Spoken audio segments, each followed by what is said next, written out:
हमने कहा था कि हम जो है आपको खेत में लेके जाएंगे और जनता की राय भी लेने की कोशिश करेंगे। तो आप खेत पे खड़े हो और गेहूं जो है, गेहूं निकालने की तैयारी है। तो भाई जी पहले तो एक बात बताओ, इतनी धूप हो रही है, इतनी धूप में तुम काम कर रहे हो जी, तुम्हें गर्मी नहीं लग रही? बताओ मजदूर आदमी को कर खाना पड़ेगा है? जी। तो ये जो गेहूं है इस टाइम जो है कि किस तरह से निकलेंगे? जो पीछे तुमने ढेरी मशीन से निकलेंगे ये, है? मशीन के द्वारा पूरी दोपहर ऐसी? पूरी दोपहर ऐसे ही गुजर जाएगा हम लोगों को। जो एरिया है कौन सा एरिया है? असगरपुर को।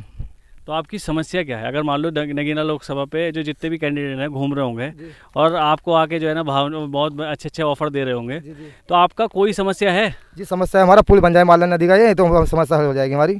अब मालन पुल से बहुत परेशान हो रहे, कई कस्टमर डूब जाते हैं दिन भर में। अच्छा जी। हाँ, बरसात में बहुत दिक्कत पड़ती है हम लोगों को कि कई पढ़ने वाले बच्चे भी डूब गए थे, लड़की डूबी थी पिछले साल भी। उससे पिछले साल एक लड़का डूबा दंगा खिड़ी का, और 2 एक लड़के हमारे गांव के डूबे थे। इससे बहुत प्रॉब्लम होती है हम लोगों को, बरसात में बच्चे पढ़ने बहुत दिक्कत। कोई नेता आता है तो क्या कहता सब है? आते हैं, नेता आते हैं कि हम लोग बनवाएंगे, बनवाता कोई लोग नहीं है, सब कह के चले जाते हैं। देखो जी एक बात बताऊँ साफ, अगर जो माँ बोलती है ना, माँ सही बोलती है। ये माई क्या बोलोगी? पुल बनवा दो और क्या दिक्कत बहुत पड़ा, पुल बनवा दो। जो बहुत दिक्कत पड़ा, सारी बरसात हो जाए से डब्बे खत्ते हो जो ना वो डूब जा, कभी कोई निकलने को कहीं को रास्ता नहीं, इधर को जाऊँ इधर को बहुत जा। तो तुम्हें पुल बनवाना चाहिए सभी का रास्ता है। तो अच्छा जब वोट लेने आवी, जब इतने अच्छे अच्छे वादे करके जावी, हाँ अच्छे जामो सब नु कह दे हाँ हम बनवा देंगे, और कोई बनवाता है नहीं, सब कह कर जा। देखो ऐसा है 5 साल में एक ही बार, अब अगर मैं जैसे कोई भी रिपोर्टर तुम्हारे पास पहुंचा तो समस्या सारी रख दो, नहीं तो आगे आने वाले टाइम कह दे हम सबके सामने ऐसे कह सब नहीं कह दे और हम बनवा देंगे और कोई ना बनवाता। अच्छा और भी क्या समस्या है ये बताओ? गांव में क्या क्या समस्या है, क्या क्या चीज़ें हैं जो हो सकती है? कौन सा गांव है तुम्हारा, और उस गांव में क्या क्या चीज़ें नहीं है जो होनी चाहिए? समस्या तो बता रही है, क्या बता बता देगा। चलो अब देखो ये समस्या है, मगर इनकी मेहनत देख सकते हो कितनी मेहनत है। ये वो लोग हैं जो अन्नदाता हैं, जो फसल उगाते हैं और फसल उगाने के बाद आप तक ये फसल पहुंचती है और आप बेफिक्र होकर खाते हैं। थोड़ा बहुत अगर रेट में आपका कोई फ़र्क हो जाए ना, क्या रेट बढ़ जाए तो आप चिल्ला देते हैं, मगर ये लोग, इनकी जो फसल है, कभी कभी अगर बारिश हो जाए या आंधी आ जाए तो ये लोग जो है ना, इनकी फसल कौड़ियों के बाद हो जाती है। तो इनके बारे में भी सोचना चाहिए। और जगह चलते हैं, उनकी भी राय लेते हैं। बने रहे कि जो है मनोज कुमार, ओम कुमार, चंद्रशेखर, इन तीनों में चंद्रशेखर वजह बस एक तो वजह यही बताएंगे यार, हम पे नहीं आता कुछ भी। हाँ भाई क्या बताना, क्या लग रहा है कि कौन जीत रहा है इस बार? तो युवा जो है जो बातें सुन रहे हैं उसी पे सारी चीज़ें हैं। जैसे चंद्रशेखर का जो है वो सुनते हैं, बयान सुनते हैं, उन्हें लगता है कि ये युवा है और कुछ बेहतर करेगा। हाँ जी यही वाली बात है, क्या है? हाँ जी यही है। उनकी क्या बात अच्छी लग रही है? अगर कैंडिडेट में तीनों में अगर तुम्हें चंद्रशेखर पसंद आ रहे हैं तो क्यों पसंद आ रहे हैं? बंदा सही है जी वो, और बंदा जो बोलता है हक की बात बोलता है, सच है। जो बोलते हैं सच बोलते हैं। आप बने रहे हमारे साथ। और लोकसभा चुनाव को लेके जैसे 3 कैंडिडेट सामने आ रहे हैं, तुम्हारे हिसाब से कौन बढ़िया? मोदी बढ़िया है सब है। मोदी बढ़िया है। मोदी बढ़िया जी। वजह क्या? वो खाने पीने को देता है, सब कुछ देता है। क्या क्या खाने को दे दिया? राशन पानी और बस, और क्या? और कोई योजना? ये बस सही है। तो और जो कैंडिडेट उनके बारे में चर्चा नहीं चल रही? नहीं चल रही? इतने मालूम नहीं भाई साहब। अच्छा तो देख सकते हैं आप जनता क्या कह रही है, क्योंकि अब देखिए आपके सामने रुकवाया और आपके सामने ही बात हो रही है। तो बने रहे। क्या रुझान लग रहा है? जाके हम बात करेंगे। आप देख सकते हैं पीछे जो है ना गायें हैं, भैंसें हैं, और उसमें किसान जो है, किसान मेन भूमिका निभाता है इलेक्शन को लेके। हमारे साथ जो भाई हैं, भाई क्या लग रहा है नगीना लोकसभा सीट पे कौन निकल रहा है इस बार? जी ओम कुमार ही निकलेंगे वैसे, पर राजपूतों को बीजेपी इग्नोर कर रही है, थोड़ा ध्यान देना चाहिए इस चीज़ पे कि थोड़ा राजपूतों पर ध्यान दे। अभी गुजरात के अंदर रूपाला ने जो विवादित बयान दिया है राजपूतों के खिलाफ, थोड़ा उसे टिकट ना दे, कैंसिल करे उसका टिकट। बस यही है हमारी मांग। तो मतलब क्या है कि अहमियत राजपूतों को कम मिल रही है। हाँ बीजेपी के राज में राजपूतों को कम टिकट काटे जा रहे हैं राजपूतों के। अभी ब्रजभूषण सिंह हैं, उनको भी उन्होंने भी बोल दिया है कि मुझे टिकट देंगे तो मैं लड़ूंगा, फैमिली से किसी को दोगे तो नहीं लड़ूंगा।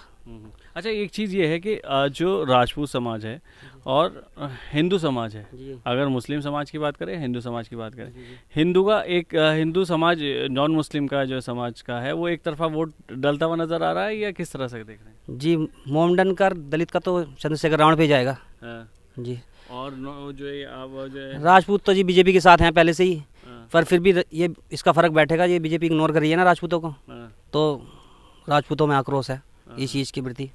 अब देखते हैं कहाँ राजपूत जहाँ सब सहमति होगी सबकी वहाँ वोट डालेंगे। अब चलते हैं और लोग जिस तरह से अब जो है आप जैसे गांव में है इस टाइम, तो जैसे नगीना लोकसभा सीट को लेके क्या लग रहा है माहौल? माहौल तो हमें ऐसा लग रहा है जी, क्या नाम, हमारे यहाँ से ओमकार जी खड़े हैं और अच्छी स्थिति है उनकी, और मेरा कहना भी यही है कि ओमकार जी को सपोर्ट की जाए। तो वजह क्या है उन्हें सपोर्ट करने की? वजह यह है कि एक तो क्या नाम अच्छे आदमी है वो, और ऊपर समाज में अच्छा काम करेंगे, हमारे देश के लिए भी थोड़ा फ़ायदे में रहेंगे। तो मेरा कहना यही है कि कमल का बटन दबाए और ओमकार जी को विजय बनाए। अभी देख सकते हैं सभी की राय लेने की कोशिश कर रहे हैं, लोग क्या कह रहे हैं वो आप भी सुने, बने रहे हमारे साथ। नगीना लोकसभा सीट को लेके जिस तरह से अभी चुनाव चल रहा है, आने वाले टाइम में जो है वोट 19 तारीख को डलेंगे, तो युवाओं में किसको लेके उत्साह है और वोट किसको देना चाहते हैं?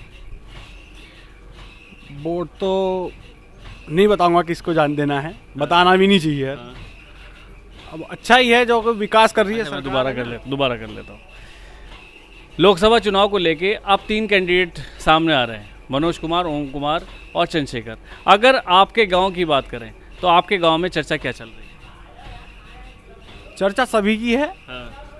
और वो तो पता चलेगा 4 जून को किसकी चर्चा ज़्यादा है ना।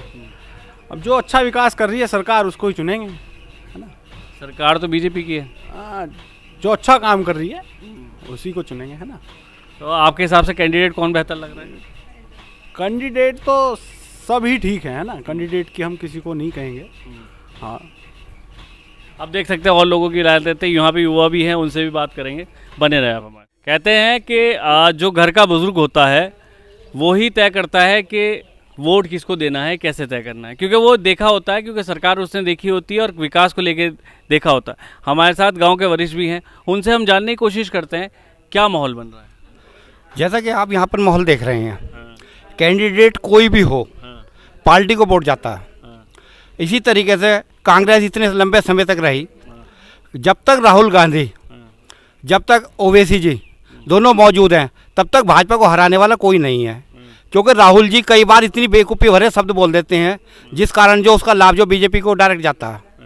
ठीक इसी तरह से ओवैसी जी घूम फिर करके हिंदू मुस्लिम की राजनीति कर भगते हैं, जिसका लाभ जो सीधा डायरेक्ट मोदी जी को जाता है। मोदी जी सिर्फ इनकी बेवकूफ़ी भरे शब्द को भुनाने के लिए बैठे हैं और उसका लाभ बीजेपी लेती है।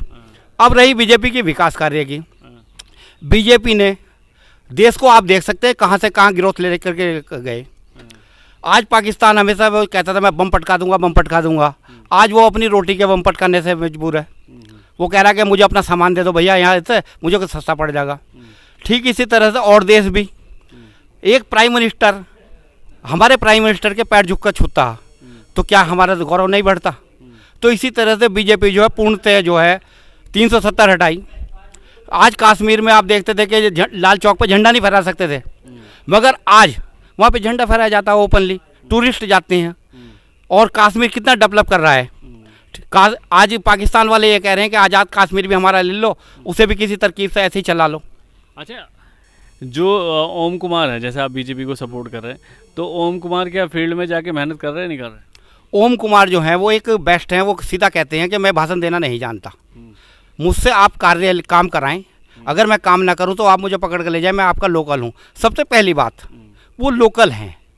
ये बाहर के प्रत्याशी आते हैं, चुनाव जीता और भाग्य, फिर हम उन्हें ढूंढते फिरते हैं कहाँ गए। वो लोकल के रहने वाले हैं, हम जब चाहे उनके घर जाकर के कुंडी बजा सकते हैं कि साहब हमारा ये कार्य कीजिए, और वो करेंगे। इसीलिए हमारे क्षेत्र का जो वोट अधिक से अधिक उन्हें जाता है। अब आते हैं लॉ जानने के ऊपर।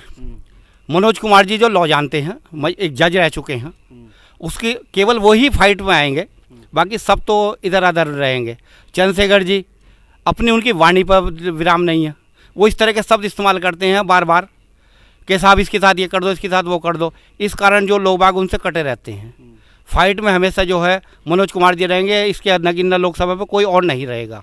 That's all. आप देख सकते हैं और लोगों की राय लेंगे। फिर से गांव में निकले हैं और जनता की जो राय है वो लेने की कोशिश कर रहे हैं। कैंडिडेट कौन है, कौन बेहतर है, वो जनता बताती है, क्योंकि जनता ही वोट डालती है और जनता से ही लोगों को ये पता लगता है कि रुझान क्या चल रहा है।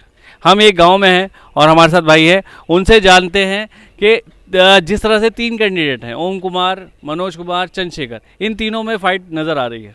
आपके हिसाब से आप बेहतर बताइएगा किस में फाइट नज़र आ रही है। भाई से पूछते हैं क्या लग रहा है, इलेक्शन जिस तरह से है, रोमांच लगातार बढ़ता चला जा रहा है, तो आपके हिसाब से वो तीनों कैंडिडेट में से कौन सा कैंडिडेट बेहतर है जो इलेक्शन जीत सकता है? देखिए भाई साहब, कैंडिडेट के बारे में तो कुछ कह नहीं सकता। कैंडिडेट तो पार्टी अपनी तरफ से खड़ा करती है, चाहे कोई अच्छा हो चाहे बुरा हो। कैंडिडेट को वोट कोई नहीं देता, वोट जाता है अपना सीधा पार्टी की तरफ से, पार्टी की वजह से जाएगा। जो पार्टी अच्छा काम करती है, चाहे वो बीजेपी हो, चाहे सपा हो, चाहे बसपा हो, चाहे कोई सी भी पार्टी हो, वोट जाएगा सीधा पार्टी को। तो आपके हिसाब से अगर देखिए वो आप वोटर हैं और 5 साल में एक बार मौका मिलता है वोट डालने का, कुछ लोग जो है वोट अपना ख़राब करते हैं, वो कहते हैं कि हाजी किसी को भी दे दे, हमें तो वोट डालने से मतलब है। कुछ लोग ये होते हैं कि वोट की अहमियत समझते हैं कि हाँ वोट की। आपके हिसाब से आपका बेस्ट कैंडिडेट कौन है?